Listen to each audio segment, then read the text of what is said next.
Chapter 12 of Mental Chemistry by Charles F. Haanel. Orthobiosis. Virgil says, quote, "Happy is he who has found the cause of things." End quote. It was Metchnikoff who tried, after his investigations into the physical, to apply ethics to life, so that life might be lived to the full, which is the true wisdom. He called this condition orthobiosis. He held that the end of science is to rid the world of its scourges through hygiene and other measures of prophylaxis. Our manner of life, says M.M. Metchnikoff, transcribing her husband's idea, will have to be modified and directed according to rational and scientific data if we are to run through the normal cycle of life. The pursuit of that goal will ever influence the basis of morals.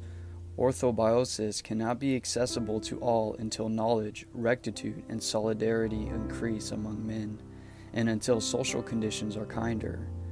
Like all faculties, faith has a center through which it functions, the pineal gland. Faith is therefore physical, just as disease may be spiritual. Spirit and body are but parts of a glorious whole.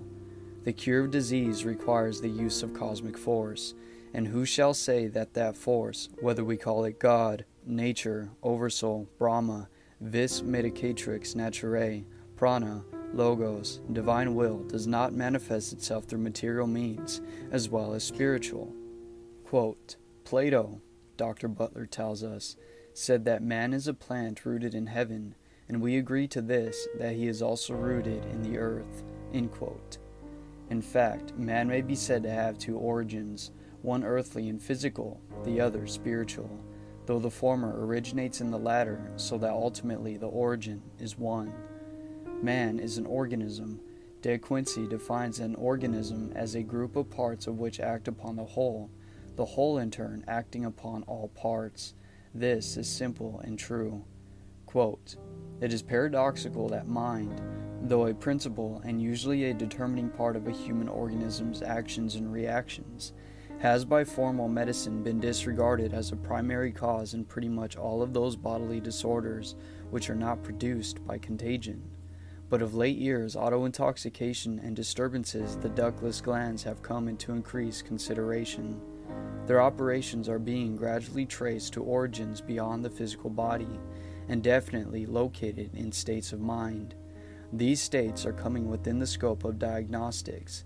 Enlightened medical art brings them under treatment." End quote. Recognition of the influence of mind upon the body was recognized even of old, as far back as Hippocrates, and probably anterior to him. Mondeville, in the 14th century, approved of the custom of reciting certain verses of the Psalms when taking medicine, nor was he averse to pilgrimages undertaken in search of health. He held that no harm could be done, while the potentialities of good were great. The value of the physical exercises going on a pilgrimage, usually on foot, with most of the time spent in the open air, need scarcely be pointed out.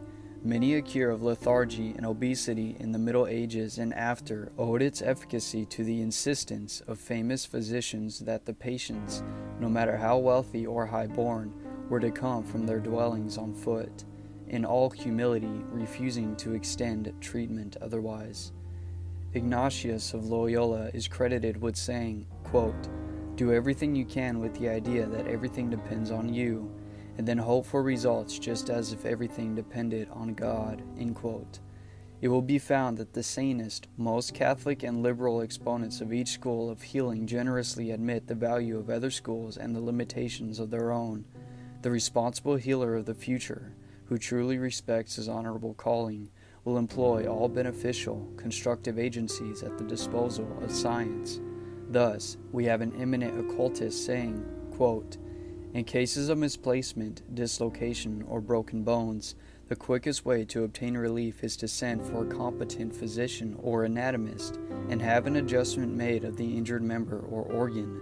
In cases of disruptions of blood vessels or muscles, a surgeon's aid should be immediately sought, not because mind is unable to cure any or all of these cases, but because of the fact that at the present time, even among educated people, mind is many times impotent through misuse or non-use.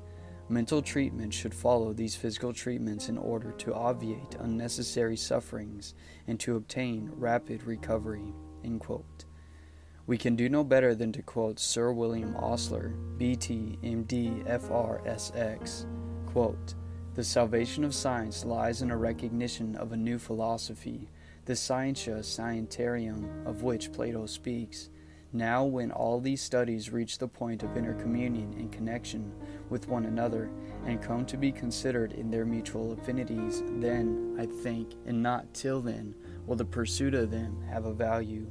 The old humanities and the new science." End quote. Scientists assume that there is one substance only, and therefore their deduced science is the science of that substance, and none other, and yet they are confronted with the fact that their one substance is differentiated, and that when they come to the finest degree thereof, as for instance bioplasm, we are brought face to face with the operation of higher laws than they are familiar with, or can adequately explain.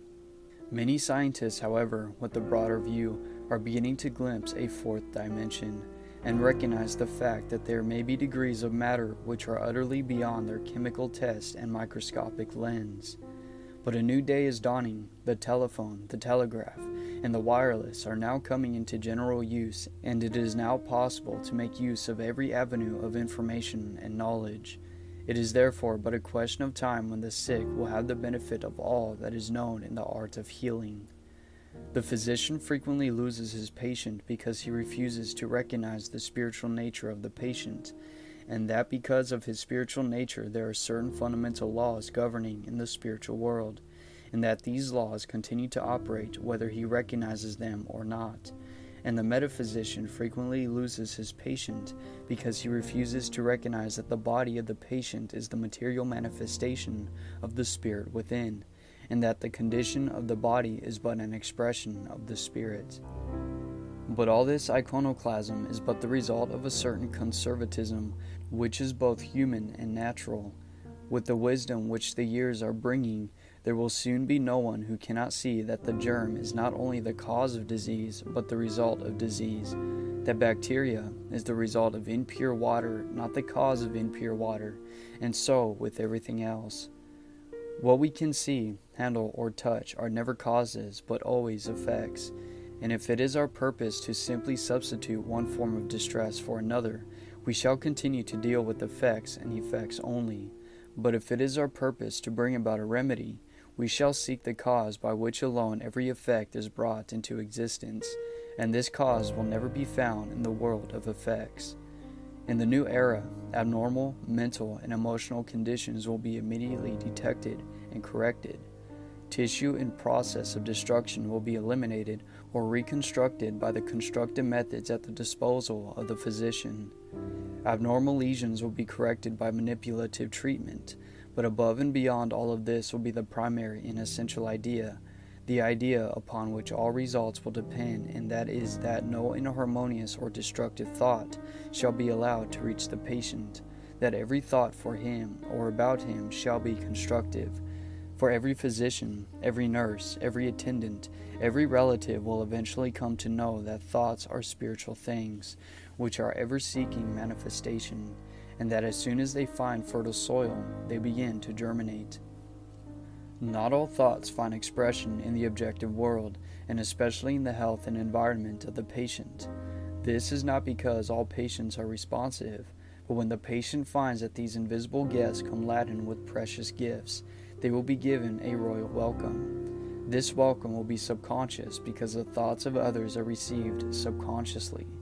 The conscious mind receives thought only through the organs of perception, which are its methods of contact with the objective world, which are the five senses: seeing, hearing, feeling, tasting, and smelling. Subconscious thought is received by any organ of the body affected, and think of the mechanism which has been provided and which and does objectify the thought received. First, the millions of cell chemists ready and waiting to carry out all the instructions received. Next, the complete system of communication, consisting of the vast sympathetic nervous system, reaching every fiber of the being, and ready to respond to the slightest emotion of joy or fear, of hope or despair, of courage or impotence. Next, the complete manufacturing plant consisting of a series of glands wherein are manufactured all the secretions necessary for the use of the chemists in carrying out the instructions which have been given. Then there is the complete digestive tract wherein food, water, and air are converted into blood, bone, skin, hair, and nails. Then there is the supply department which constantly sends a supply of oxygen, nitrogen, and ether into every part of the being, and the wonder of it all is that this ether holds in solution everything necessary for the use of the chemist, for the ether holds in pure form, and food, water, and air in secondary form, every element necessary for the use of the chemist in the production of a perfect man. Why then do not these chemists produce a perfect specimen of manhood? The reply is simple. The prescriptions which consist of thought received by the subconscious call for nothing of the kind. In fact, they usually call for exactly the reverse. The subconscious is also provided with a complete equipment for the elimination of waste and useless material, as well as a complete repair department. In addition to this, there is a complete system of wireless, whereby it is connected with every other subconscious entity in existence. We are not usually conscious of the operation of this wireless, but the same thing is true concerning the operations of the Marconi system. There may be messages of all kinds all about us, but unless we make use of an amplifier, we receive no message, and so with our subconscious wireless. Unless we try to coordinate the conscious and the subconscious mind, we fail to realize that the subconscious is constantly receiving messages of some kind and just as constantly objectifying the messages in our life and environment. This then is the mechanism devised and planned by the Creator himself, and it has been placed under the supervision of the subconscious instead of the conscious mind. But let us not forget that the subconscious mind, with all of its wonderful mechanism, can be controlled and dominated by the conscious mind when it becomes attuned with the universal mind, where all that is or ever was or ever shall be is held in solution, waiting to come forth and manifest in form.